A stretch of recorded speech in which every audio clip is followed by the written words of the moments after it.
Assalamualaikum warahmatullahi wabarakatuh. Selamat pagi anak-anak kelas 5 yang Ibu sayangi. Hari ini kita belajar tema 8, subtema 2, muatan pelajaran IPS. Pada materi kali ini kita akan belajar jenis usaha yang dikelola sendiri dan dikelola kelompok. Jenis usaha ekonomi dibedakan menjadi dua, ada yang dikelola sendiri, seperti usaha pertanian, perdagangan, dan usaha jasa, serta industri kecil. Sedangkan usaha yang dikelola kelompok meliputi BUMN, BUMS, serta koperasi. Mari kita bahas usaha perekonomian yang dikelola oleh perorangan. Yang pertama ada usaha pertanian. Usaha pertanian ini merupakan usaha yang dikelola secara perorangan yang memiliki modal terbatas, lahannya juga terbatas, serta lahan yang digunakan berupa sawah atau tegal atau yang disebut dengan perkebunan.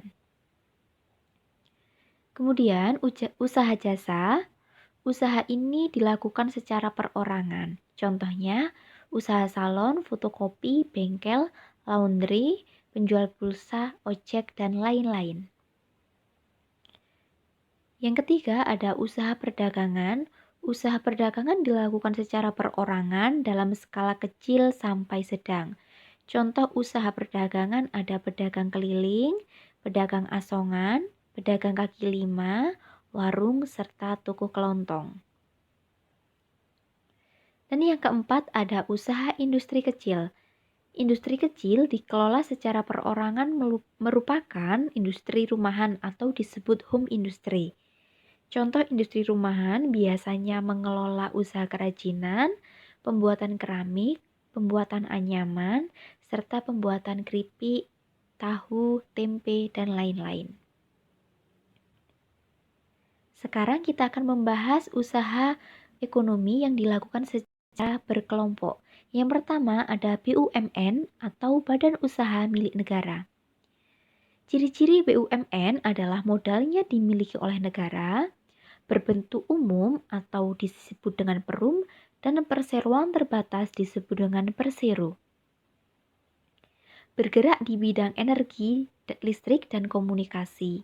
Contoh BUMN antara lain ada PLN, Telkom, Bank BRI, Pertamina, dan lain-lain.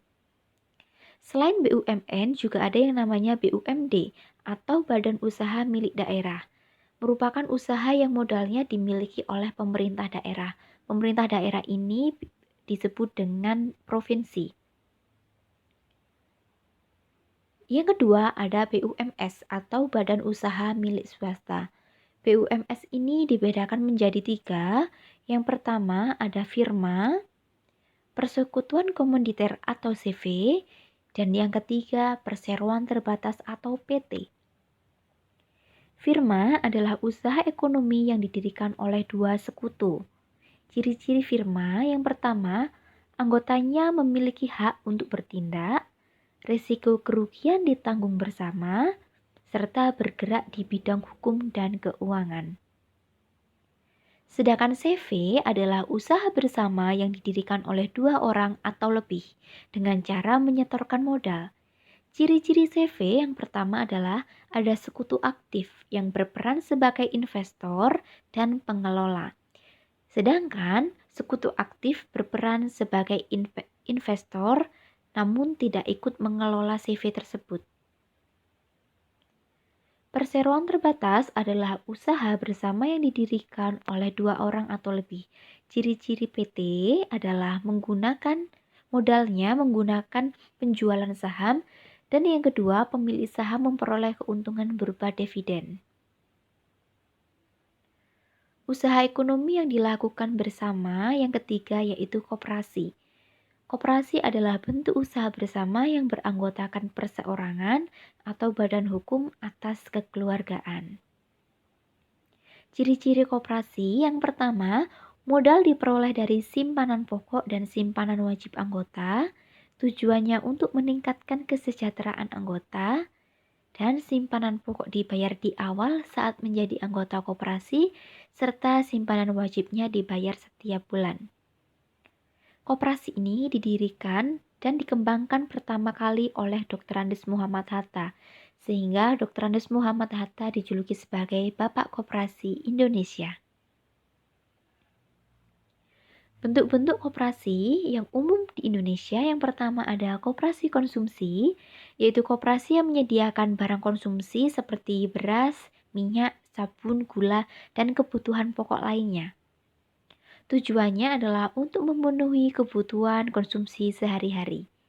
Yang kedua ada koperasi simpan pinjam.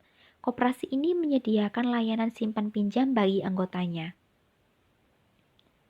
Yang ketiga ada koperasi produksi yang menyediakan bahan baku produksi dan menyalurkan hasil produksi anggotanya. Contohnya pengusaha batik, tahu, tempe, dan sapi perah. Contoh koperasi produksi yang ada di lingkungan kita ada di Koperasi Susu Sai Pujon. Koperasi ini mengelola susu sapi yang ada di daerah Pujon sehingga para petani dan pemerah susu sapi itu di bawah naungan Koperasi Susu Sai Pujon ini sehingga mudah untuk menyalurkan hasil susu sapinya ke toko-toko di sekitar Batu dan Malang. Selanjutnya ada koperasi jasa, yaitu koperasi yang menyediakan layanan bagi anggotanya. Contohnya koperasi angkutan. Dan yang terakhir, koperasi serba usaha, yaitu koperasi yang mengelola berbagai jenis usaha dijadikan satu. Contohnya adalah KUD atau koperasi unit desa. Itu tadi adalah bentuk-bentuk usaha ekonomi yang dikelola oleh perorangan dan bersama. Demikian pembelajaran dari Ibu, semoga materi ini bermanfaat. Ibu akhiri, wassalamualaikum warahmatullahi wabarakatuh.